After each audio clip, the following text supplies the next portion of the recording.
At dahil nakipagtipanan ako sa'yo, wala ka ng ibang titignan kundi ako lamang. At ibibigay ko sa'yo ang karangalan ng aking pangalan. Isipin niyo, yung pangalan niya, napaka-halaga nun. Isipin niyo, yung kapangalan na may pakapangyarihan, yung pangalan na yan ay hindi lang makapangyarihan, may pag-asa. Kaya huwag mo siyang gagamitin ng walang kwenta. Yung huwag mo ipagwawalang bahala ang paggamit ng pangalan na yan. Di ba? Parang kumbaga kinasal ka sa isang taong napaka-tanyag at yung pangalan na yun, pinagkakaingat-ingatan niya. Kumbaga, iingatan mo rin, huwag mong gagamitin ng pagwawalang bahala. Naunawaan? Okay pa kayo? Kaya sabi ng Lord, okay, because I am holy and keep the Sabbath, meaning I am sovereign. Kasi alam sa totoo lang, we always think na kapag tayo po ay hindi nakapagtrabaho lang isang araw, paano ng buhay namin? And God is telling us, hindi, ako pa rin may hawak ng lahat ng bagay, I'll provide for you. Okay? Now, ito pang sabi niya, then honor your parents. Why? Because the parents will first, sila po yung magpapahayag kung sino si God. Because God is our Father, sa lahat ng bagay, paano papakilala siya ng tatay? Ang daming kasiraan ang ginawa ng tatay sa atin. Nandiyan pa ba kayo? Kaya, para sa sabi ng Diyos, kaya kayo ang pantawid kasi you first obey me, the commandments of loving God with all of your heart, soul, and mind. Ikaw muna, impress this upon your heart, then pass it on to your son, and to your sons, to your children's children. Tuloy-tuloy na pagpasa. Kaya sila, they will honor the parents. Ngayon, sabi ng Bible, pero hindi lisensya ng magulang yan. O yan, tanda mo, honor your parents, ha?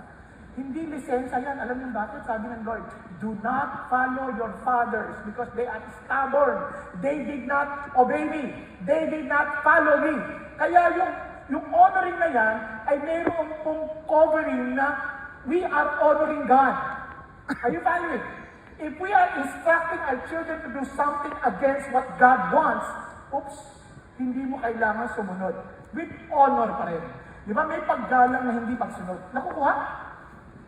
Kaya kailangan medyo mabalansin natin ng konti. Then, dahil doon, isip niya, yung promise niya, if you honor your parents, your life will be prolonged. Kaya naman, do not murder.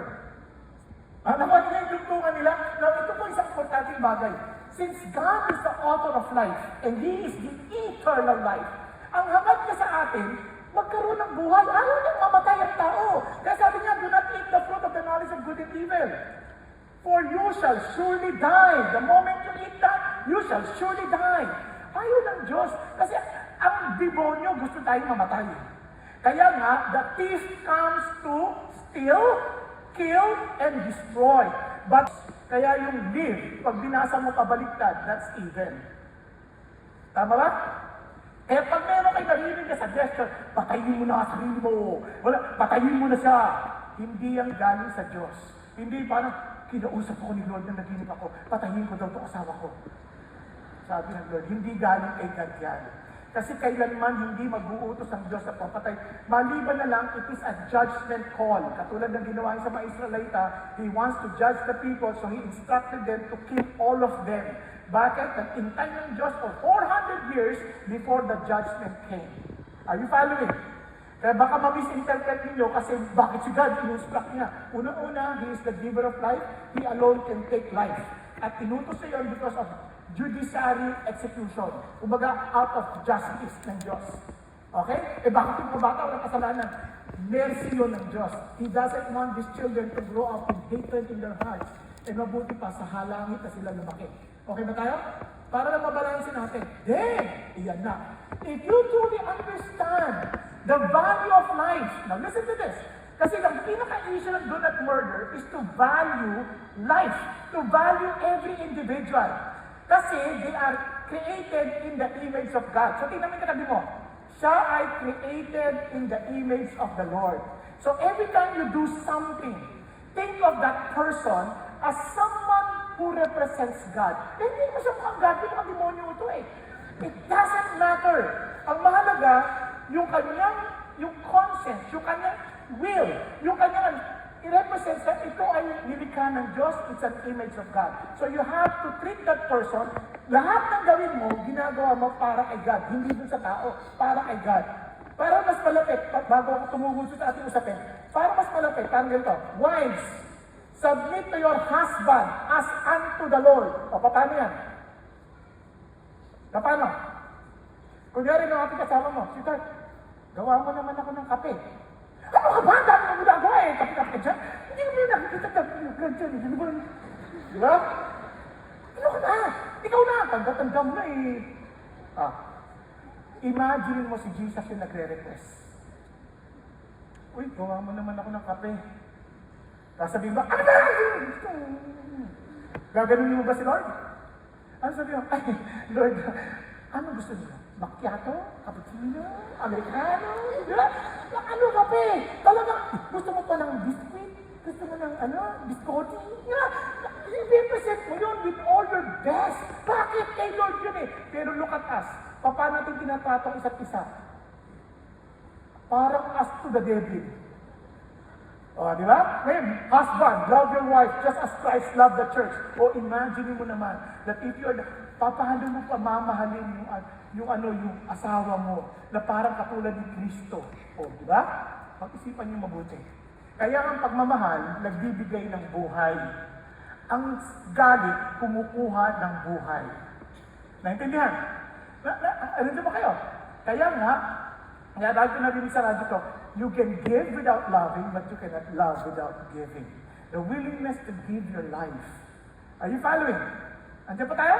Now, kung alam mo yan, sabi ni Lord, kung naintindihan mo yung value ng life, itong utos na to, na do not commit adultery, meaning you are to be faithful. You are to be serious with your promises. You are to be serious with your words. You are to be serious with your vow.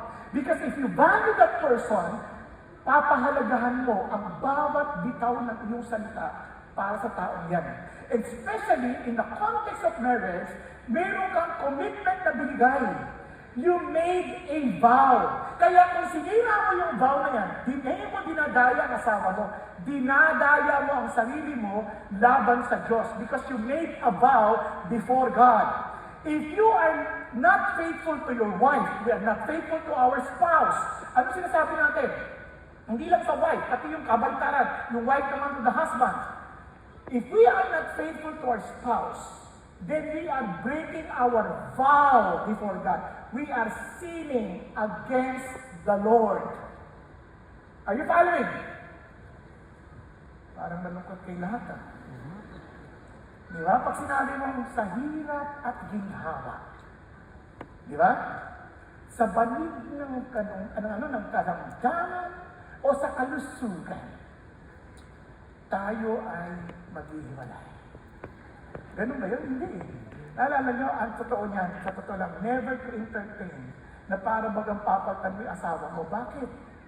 Kaya may nagtanong, pag ikaw naging, pag namatay asawa mo, mag-aasawa ka ulit? Pwede ba huwag mong tatanungin sa akin yan?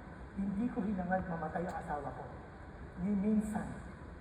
Kaya, kahit ano pang pagsubok ng buhay, desisyon kong mahalin ang asawa ko dahil sabi ni God, husband, love your wife. Are you following? Hindi naman yan pakiramdam. Pakiramdam can come and go. Minsan nga, sa sobrang damdamin, gusto mo siyang kainin. Minsan naman, sana nakain mo na. Di ba? Hello? Tama, di ba? Totoo, ano pag-limotong? Di ba? Kasi totoo yan eh. Hindi naman yan, kaya hindi nakabata yan sa nararamdaman. Kaya sabi na asawa ko, sweetheart, mahal mo ako? Oo naman. Bakit? Sabi ni Lord, yan lang.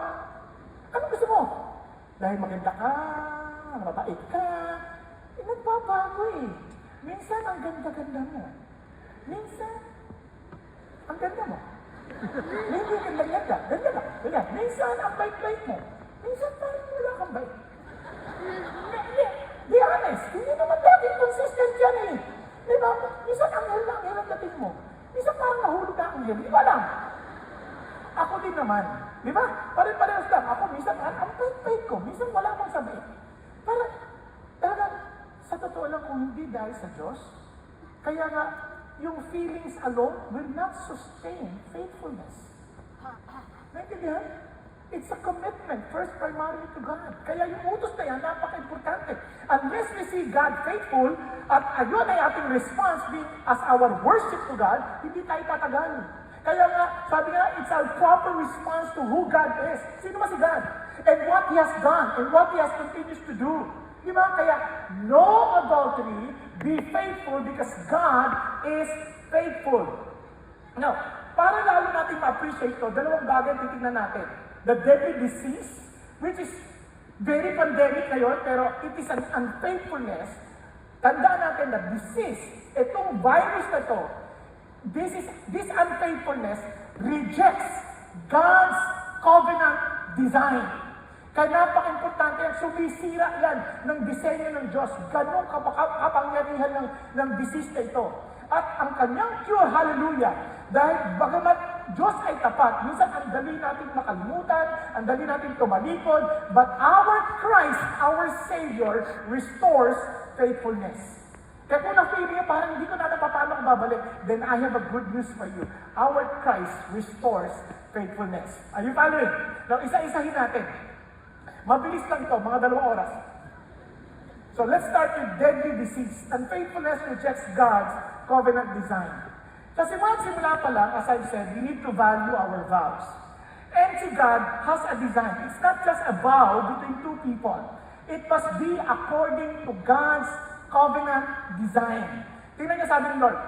And He answered and said, have you not read that He who created them from the beginning made them male and female?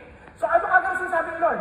For this reason a man shall leave his father and mother and be joined to his wife, and the two shall become one flesh. Isa-isa na.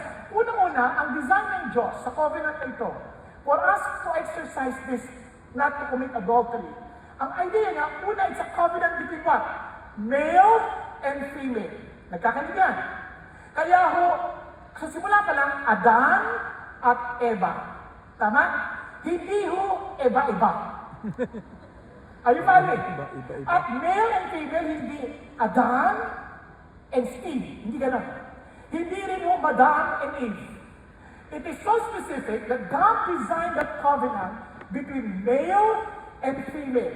Now, for those that medyo nag-apekto ng social construct, when it comes to marriage, sorry, I'm not insulting you, I'm just telling you what the Bible is saying. Kung galit kayo, siya na lang awayin ninyo, wag ako. Okay? So at si Jesus naman ang nagsasalita dito. Now, for this cause, a man shall leave his father and mother and be joined to his wife.